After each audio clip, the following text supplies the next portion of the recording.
Hello, bronies out there in YouTube land. This is Hawkflame, and welcome to another special Quickie edition of Pony Analysis. I promised another video within a few days, and here we go. Can't say I didn't deliver. Pony Analysis Quickie. Has Pinkie Pie been Flanderized this season? Well, for those who don't know, Flanderization is yet another word from the TV tropes lexicon. By the way, if you don't know what TV tropes is, check it out here and waste your entire afternoon like I do. Basically, it describes the act of taking a character and exaggerating certain traits until it more or less defines the whole character, replacing the somewhat subtler original incarnation of the caricature of itself. The trope namer is a series of Simpsons, particularly the character Ned Flanders, who went from being a genial neighbor who went to church on Sundays to basically being a full-on Jesus freak. So has this happened to Pinkie Pie this season, as a number of fans seem to attest? Well, to answer that, let's compare how she was portrayed in earlier seasons versus this season. In earlier seasons, she's been portrayed as a hyperactive cloud cuckoo lander with a love for parties and a passion for making new friends. However, at the same time, she still displayed sensitivity towards her friends' needs and particular personalities. She knew that there were different ways to handle different characters. Look at Griffin the Brush-Off, for instance. She decides not to prank Fluttershy because she understands she would be too sensitive for that kind of thing. And that also goes to what I talked about earlier in my Pinkie Pie analysis video. How she seems to adjust the idea of fun with respect to whoever it is she's hanging out with, and how she has different types of fun with different friends, recognizing their individual needs and personalities. Hell, that was the entire lesson learned in A Friend Indeed. On the other hand, there was a more insensitive reaction to Luna and Luna Eclipsed, having fun being scared by imagining her as Nightmare Moon, and that has to be taken into account too. But in that case, she's already shown that she's not the best at reading new people, as you can see in her reaction to Twilight in the premiere, and is also retroactively backed up by her relationship with Cranky Doodle Donkey in A Friend Indeed. And given the fact that it was basically Halloween and she was trying to just keep in the spirit of the season, it's at least somewhat understandable, if not forgivable. She's also displayed a mind that works in what is to us a very strange and nonsensical way, but still works. She's not stupid, she just has a thought process that works very differently than anyone else's, and that very often is out-of-the-box thinking that actually succeeds.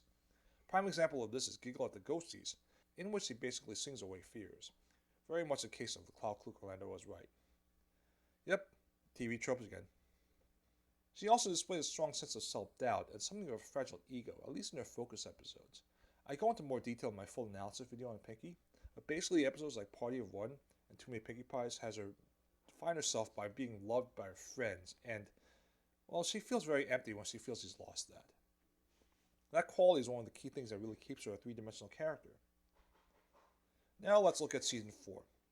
Does she still show internal self-doubt when her ability to make her friends happy is called into question?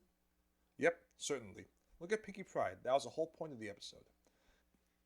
Hell, she even considers giving up being a party pony completely and looking into other lines of work. Does she still think outside the box? Absolutely. Look at Pinkie Apple Pie. In that episode, Applejack is trying to show the best version of the Apple family while on a long road trip, and feels she's failed because the cracks have shown through. Cracks that were nothing more than typical family bickering, really. But Pinkie sees a greater truth that they're all not seeing, that they all made it through all of those ordeals in one piece and never let the bumps in the road along the way divide them. Is she still as sensitive to others' needs? Well, this is where we get into dicey territory. On one hand, it was a realization that Rainbow wasn't having much fun at the goof-off in Pinkie Pride that gave her the new lesson about her element, with that whole, rainbow eye shimmer thing and all. But on the other hand, there is a rather pushy and downright aggressive approach to Fluttershy and Philly Vanilli, getting very in her face about Fluttershy's worst fears. And this is where a lot of fans seem to go when talking about Pinkie's Flanderization, and I can't say that I don't see where they're coming from, frankly. It does seem at odds with the previous portrayal in Griffin the Brush-Off, and to be honest, this scene does seem consistent with other moments in the season where she's either a bit more pushy or a bit more oblivious than she would have otherwise been, or that be the ringing the school bell bit in Castlemania, or even the bit with the tickets to being a Rarity Takes Manhattan. So has she been Flanderized this season? Well, yes and no. In episodes like Pinkie Pie, which focuses on her, or Pinkie Pride, which focuses on her, or Pinkie Apple Pie, which splits focus between her and Applejack, she's shown with as much depth and subtlety as she was in focus episodes in past seasons. So in that sense, she has not been Flanderized. But in prior seasons, when the focus was off her, they still peppered in some moments of depth in between her flightiness. In Season 4, her depth is found exclusively in Pinkie-focused episodes, but in non-focus episodes, they seem to take her most extreme qualities and run with them. which I guess is the definition of Flanderization. So there you go. Has she been Flanderized? Yeah, I think so, but she is still given additional development and subtlety in her focus episodes that I wouldn't really say that her Flanderization is complete.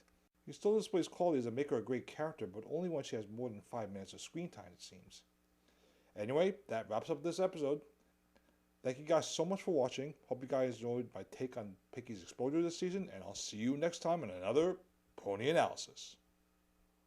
Check out some of my other videos, and be sure to hit that subscribe button. Thanks for watching.